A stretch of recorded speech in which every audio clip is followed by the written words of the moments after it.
All right, welcome back to ABA exam review and the continuation of our RBT exam practice series. This is our sixth RBT practice exam, and we're going to go through the next set of questions together and break each one down. If you're new to the channel, welcome. If you're returning, welcome back. Please subscribe. Check out btexamreview.com for all of our study materials, including our famous combo pack and our other practice exams. When you pass, let us know so we can include you in the Sunday shout out. Work hard, study hard. Let's get going. 49. Anytime Carla tries to talk to Turk about wedding plans, Turk either groans or changes the subject. However, today, when Carla started to talk to Turk about wedding plans, Turk responded with interest and engaged with Carla. Turk is demonstrating what? Questions like this, where we're looking at Turk's behavior specifically, you have to ask yourself, what is Turk doing? What's changed? Because typically the behavior questions are going to focus on something that's changed.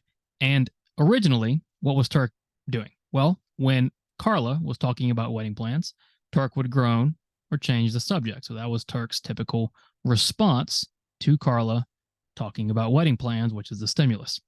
Today, however, when Carla started to talk to Turk about wedding plans, so same stimulus, Turk responded with interest and engaged with Carla.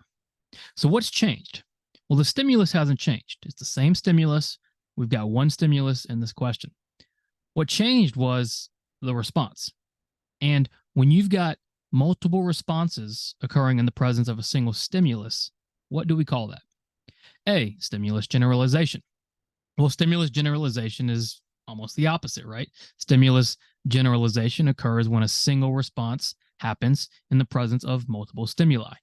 In the question here, we have a single stimuli talking about wedding plans, but many different responses.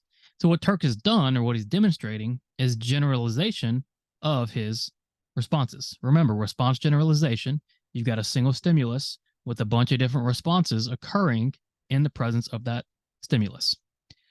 He is not overgeneralizing because this is functional, it's socially valid, it's acceptable. Overgeneralization occurs when a response happens at the wrong time or in an inappropriate time, or it's happening too much. It's not occurring here. This is totally fine. And maintenance. Maintenance occurs when a skill was taught, teaching stops, and the behavior or skill continues. There's no indication that Turk was taught any of this or that teaching stopped. So we can't say it's maintenance because we're not sure the history of teaching, one, and we're not sure if teaching is still going on, if teaching even exists. So maintenance, we're making a lot of assumptions based on information we don't have. So based on the information we do have, Turk has demonstrated response generalization. That's our best answer, and we're always picking the best answer. 50. You, a behavior technician, are asked by your supervisor to make copies of your client's health records and bring them to the clinic.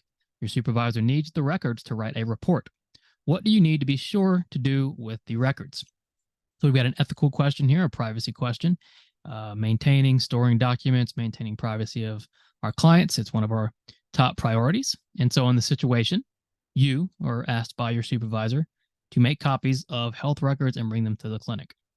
Your supervisor needs the records to write a report. So what you need to be sure to do with these records.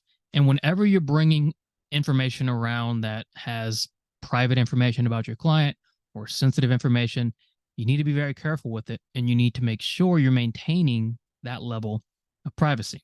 Now, whether that's locking up the information, only putting information where you can get it, whatever it takes, you've got to protect this particular information. So what do you need to be sure to do with records? A, put them in a spot, like on your kitchen counter, so that you don't forget to bring them to your supervisor. What's wrong with this? Well, let's say you live with a roommate, or somebody comes over to visit, or somebody comes to fix your toilet, or somebody comes to your house in general, sees these papers on your counter, and starts looking at them. Well, now you've exposed private information to people who don't have permission to that information. That's a problem. So we need to be protective and private with these records. B, make a copy for yourself as well. There's no need to make a copy for yourself unless instructed to do so. Again, you're just opening up more privacy issues. We're trying to avoid privacy issues. C, secure the records in the most private place you can find until it is time to bring them to your supervisor. Yes, this is what you want to do. You're trying to secure these records as securely and privately as possible until you bring them to your supervisor, and then you dispose of them as directed. D, because we always read all of our answer choices, you should refuse and should never take this type of personal or private information from a client's house. You only should take information if given permission. In this case, you were given permission because you were asked by your supervisor. So you're okay, you're permitted to do this, right? But you got to do it appropriately, which means protecting the privacy and dignity of our clients. So you want to secure the records in the most private place you can find until it's time to bring them to your supervisor. 51, Tiffany, a gymnastics coach, structures her practices according to a tight schedule. She expects each gymnast she trains to be in a certain spot at a certain time. Although Tiffany is unable to monitor every gymnast all at the same time, she still wants a system where she can check to see if everyone is where they are supposed to be at certain times. What might work best for Tiffany? Now, when we're answering questions, long questions in particular, we're always doing all our work in the question stem, right? We're not jumping immediately to the answer choices without truly understanding what the question is asking. And this is a long question, so we shouldn't be jumping straight to answer choices. We have to figure out what is the question asking. So they're asking what is going to work best for Tiffany.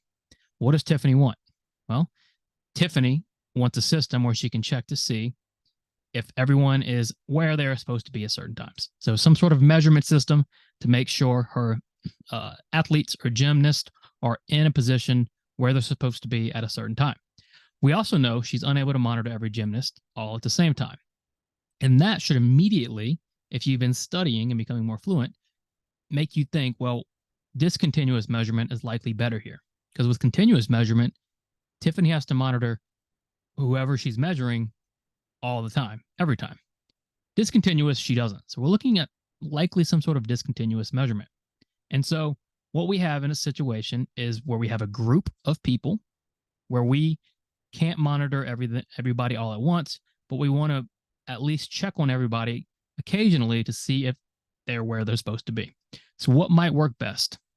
A, momentary time sampling. So momentary time sampling is likely the second best option here. Because with momentary time sampling, you don't have to observe the learner the whole time. You only observe at the end of each interval. However, is there a better option given it's a group? There is. B, partial interval recording. Well, with partial interval recording, one, you've got to observe the learner the whole time. Two, it's not going to be the best answer for a group that you're trying to observe. Same with whole interval, which you've got to observe the whole time. And it's not great for a group because if she's got 10 gymnasts, whole interval is going to be very complicated to try to pull off. So what we're looking at really, and the best option, is going to be the play check, the planned activity check. And the planned activity check is simply momentary time sampling for groups. So you have a group, you set an interval timer. At the end of the interval, look up, check on everybody in the group. Are they engaged in the response? Are they not? Mark it down. Same as momentary time sampling, except in a group setting. So the play check, the planned activity check, will be best given the information at our disposal. 52. Sean has been trying to get Will to open up to him for a few weeks now, but Will refuses to talk to Sean during his mandated therapy sessions. One day, as Sean is falling asleep, Will asks Sean a question. Sean answers the question and praises Will. Now, Sean will praise Will for asking 2 questions or 2 statements until Will asks at least 5 questions. What best describes what Sean is doing? We have 2 learners or clients or people in the situation. So we have to specify whose behavior are we looking at. Well, we're looking at Sean's behavior. So Sean wants to get Will to open up, but Will won't. And so as Sean is falling asleep one day, Will asks Sean a question. What does Sean do? He answers and praises Will. So he delivers reinforcement. Great, right? He wants this to continue. Now, he's only going to praise, i.e. reinforce Will for 2 questions or 2 statements. So hopefully you can see where this is going. Either it's going to be a fading reinforcement question or some sort of shaping question. And what gives it away that it's likely shaping is Sean is going to do this until Will asks at least 5 questions. So since we have a terminal final behavior, it's likely shaping. 1 question is reinforced, and then 2 questions, and then 3, and then 4, and then 5. We have these approximations of this final terminal behavior. So it's a little different than normal shaping, right, which looks at true approximations. In this case, Sean is just shaping up Will's behavior to where he's actually engaging in this back and forth conversation until he gets to 5 questions. So what best describes what Sean is doing? Well, likely A, shaping. We don't just stop there though, right? We read all of our answer choices and figure out why they're wrong. So B, high probability request. The only request Sean's making is for Will to ask questions or statements. And so he's not following up with some low probability request. High probability request is out. See, Premack principle. Well, with the Premack principle or grandma's law, you're allowing the learner to engage in a highly preferred activity as reinforcement for a low preferred activity. Not what's happening here, right? The only reinforcement is this praise and social attention. And then functional communication training. It's not that he's trying to get him to communicate more functionally. He just wants him to communicate more consistently, right? Give me 5 questions. Give me more. Okay. So Sean is doing what? What's the best answer? Is shaping. 53. Tiffany is mad at her boyfriend for something he said at breakfast this morning. She decided that she's going to wait at least 20 minutes before responding to any text he sends her today. 20 minutes represents what relative to Tiffany's response of texting her boyfriend? All right, behavior question. Again, we're looking at Tiffany and texting her boyfriend. So what do we know about Tiffany texting her boyfriend? Well, she's mad at him for something he said at breakfast this morning. It's not really relevant, right? We're looking for what's observable, what's measurable. And what's measurable and observable is that she's waiting at least 20 minutes before responding to any text. So what does the 20 minutes represent? Well, if the text is the SD or discriminative stimulus for her texting back, between the SD and the response is at least 20 minutes. So what measurement is measuring time in between SD and response? A, duration. Well, it's not duration, right? Because it's the time in between something. It's time in between receiving the text and responding to the text. Duration is the length of a response. We're not looking how long it takes her to write one text or anything like that. We're looking at time in between SD and response. So enter response time. Well, no, enter response time is time in between responses. So that would be time in between text to the next text, right? She's waiting 20 minutes from receiving the text and responding to the text. So the SD to the response. This is our latency. Okay, duration, enter response time, latency. Make sure you understand the difference between those 3 items. It can be a little difficult at first, but get fluent, right? Keep practicing and you're going to get there. Obviously, it's not rate because we're not looking at any sort of frequency measurement. Rate has to have a frequency and a time, and we're not looking at frequency, so it can't be rate. What it is, what it must be, is latency. 54. Your daughter was taught to point to her mouth if she wanted more food at daycare. She came home and started doing the same thing for you. Now, whenever she wants more water or more attention, she will point to her mouth even though she used to say more. What is occurring here relative to your daughter asking for water or attention? All right, kind of a difficult question. We're looking at the daughter asking for water or attention. And what do we know about that? Well, now we know when she wants water or attention, she points to her mouth, even though she used to say more. Pointing to the mouth is supposed to be wanting more food.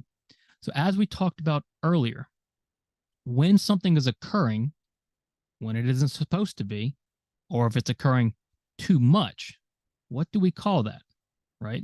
It's occurring too much, and it's occurring in the presence of needing food, of lacking water, needing attention, on all these different stimuli situations, but it's too much because she should say more for water and attention, and pointing the mouth should just be food. So what's occurring here? A, response generalization. Well, the responses are occurring in the presence of a lot of different stimuli, right? Food and water and attention, or lack of food, water, attention. So response generalization isn't really the best answer here because she wants a lot of different things and she's doing different things to get it. What about maintenance? Well, it would be maintenance if we were talking just about pointing to her mouth after teaching has stopped. But we don't know about if teaching has stopped or not. And all we know is once she's been taught this, now she's generalizing it to situations where it doesn't belong. And so when that occurs, what do we call that? Well, we call that C, over generalization. She's generalized this way too much. Pointing to her mouth should have just been for food. And now she's asking for water and attention by pointing to her mouth, which is too much. She's overgeneralizing this behavior. And then 55, Gary is really only interested in playing Xbox, but Xbox functions as a strong reinforcer for Gary working. In the event that Gary gets in trouble for lying or stealing, his mom will take the Xbox away and won't allow it to be used as a reinforcer. Gary's lying behavior does not change, but now he won't engage in work. What can we say for sure about the intervention of removing access to Xbox? All right, another one. It's a tough set of questions today, so I hope you did well. If not, that's okay. That's why we're learning, right? And so we're looking at the intervention of removing access to Xbox. And when we look at consequence interventions, we need to look at how it's affected future behavior. Okay, so Gary's only interested in playing Xbox, and it's a strong reinforcer for Gary working. When he gets in trouble, the Xbox is taken away, and it can't be used as the reinforcer. Now, his behavior doesn't change, right? The lying behavior doesn't change, but he now refuses to work. So, in an attempt to punish the lying, what has actually happened? Well, we removed the motivation to work. Xbox being available was the motivation to work, right? If you work, you get Xbox. Now that motivation is gone. The value of finishing work is not high anymore because why does it matter? I can't play my Xbox. So what can we for sure say about the intervention of removing access to Xbox? A, it reinforced Gary's lying. Well, no, the lying behavior does not change. So we can't say for sure it reinforced or punished because the lying behavior didn't change. So we have no idea how it affected the lying behavior, if it even affected the lying behavior, because lying has not changed. So A and B are out. What happened was it took away Gary's motivation to work. It was an abolishing operation. It was part of a motivating operation. This act has reduced the value of completing work because who cares anymore? I complete work, I can't gain my Xbox. What's the point of me working? That's a problem, right? So removing access to Xbox didn't punish, it didn't reinforce, it didn't change the lying behavior. All it did was decrease the value of working, and now Gary doesn't want to work. So it changed Gary's motivation to work. Excellent. Thank you for watching. Check out btexamreview.com. Subscribe if you haven't, please. As always, let us know when you pass. Work hard. Study hard. See you soon.